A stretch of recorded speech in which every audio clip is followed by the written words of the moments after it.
আজ অনেকদিন পরে মায়ের চিঠি পেলাম, দেখি মা কি লিখেছে। আরে আরে ওরা ওখানে কি করছে? ভাইজান, এটা এমন একটি শক্তিশালী বোম, এটা একবার অ্যাক্টিভ হয়ে গেলে পৃথিবীর কারোর ক্ষমতা নেই এটাকে ডিফিউজ করার, একমাত্র আমি ছাড়া। ভাইজান, আমি একটু জল খেয়ে আসি। ঠিক আছে, যা। ভাইজান, ও, তুই চলে এসেছিস?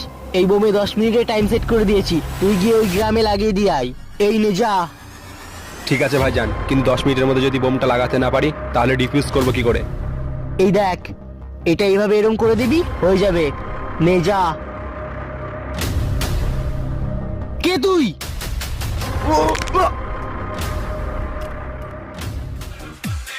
ফজি, তুই? তুই কি ভাবলি এত সহজে আমাদের আর্মিদের চোখে ফাঁকি দিয়ে বোম লাগিয়ে দিবি?